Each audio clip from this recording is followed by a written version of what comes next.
ഹലോ അസ്സാം വലൈക്കും. എൻ്റെ പുതിയ വീഡിയോയിലേക്ക് എല്ലാവർക്കും സ്വാഗതം. ഇന്ന് ഞാൻ അടിപൊളിയായിട്ടുള്ള കുറച്ച് ഗൗണുകളും സൽവാർ സെറ്റുകളായിട്ടാണ് വന്നത്. അപ്പോൾ നല്ല അടിപൊളിയായിട്ട് മോഡേൺ ആയിട്ടുള്ള ഗൗണുകളാണ്, നമുക്ക് പർദ്ദക്ക് പകരം യൂസ് ചെയ്യാൻ പറ്റിയ ഗൗണുകളാണ് കേട്ടോ. സ്ലീവിനൊക്കെ അടിപൊളിയായിട്ടുള്ള പിന്നെ മോഡേൺ ആയിട്ടുള്ള അലാസ്റ്റിക് വെച്ചിട്ടുള്ള ഡിസൈനാണ് കൊടുത്തിട്ടുള്ളത്. പിന്നെ ഫ്രണ്ട് ഓപ്പൺ ആയിട്ടുള്ളതുണ്ട്, ഫ്രണ്ട് ബട്ടൺ ഓപ്പണബിളാണ്. പിന്നെ അതുപോലെ തന്നെ ഫീഡിങ് ഫ്രണ്ടിലോട് കൂടിയിട്ടുള്ള ഗൗണാണ്. അപ്പോൾ നമുക്ക് വീഡിയോ ഒന്ന് ഫുള്ളായിട്ട് കാണാം. റേറ്റും എല്ലാം ഞാൻ സ്ക്രീനിൽ കാണുന്ന നമ്പറിലേക്ക് നിങ്ങൾക്ക് മെസ്സേജ് വിട്ടാൽ ഞാൻ എന്തായാലും നിങ്ങൾക്ക് അതിൻ്റെ റേറ്റ് ഞാൻ പറഞ്ഞു തരും, സൈസൊക്കെ പറഞ്ഞു തരും.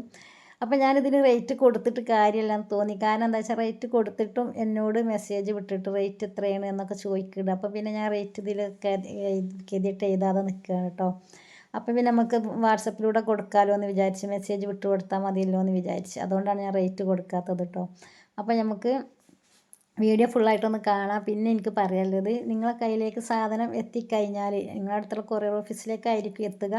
വീട്ടിലേക്ക് എത്തിച്ചണം എന്നുണ്ടെങ്കിൽ നമുക്ക് 60 രൂപ എക്സ്ട്രാ നമ്മൾ കൊടുക്കണം കേട്ടോ. അപ്പോൾ ഞാൻ നിങ്ങളെ പിന്നെ കൊറിയർ ഓഫീസിലേക്ക് വീട്ടിലേക്ക് എത്തിക്കഴിഞ്ഞാൽ നിങ്ങൾ എന്ത് ചെയ്യണം, ഇത് ഓപ്പൺ ആക്കുമ്പോൾ തന്നെ നിങ്ങൾ വീഡിയോ എടുത്തിട്ട് അതിൻ്റെ എന്തെങ്കിലും കംപ്ലയിൻറ്റ് ഉണ്ടെങ്കിൽ അത് നമുക്ക് കാണിച്ച് തരണം. എന്നിട്ട് നമ്മൾ അത് റിട്ടേൺ തരുള്ളൂ കേട്ടോ. അപ്പോൾ അത് പ്രത്യേകം നിങ്ങൾ ശ്രദ്ധിക്കണം. അപ്പോൾ സ്ക്രീനിൽ കാണുന്ന നമ്പറിലേക്ക് നിങ്ങൾക്ക് ഇഷ്ടപ്പെട്ട ഡ്രസ്സ് ഏതാണെന്നെങ്കിൽ വേഗം ഓർഡർ ചെയ്തോളൂ കേട്ടോ.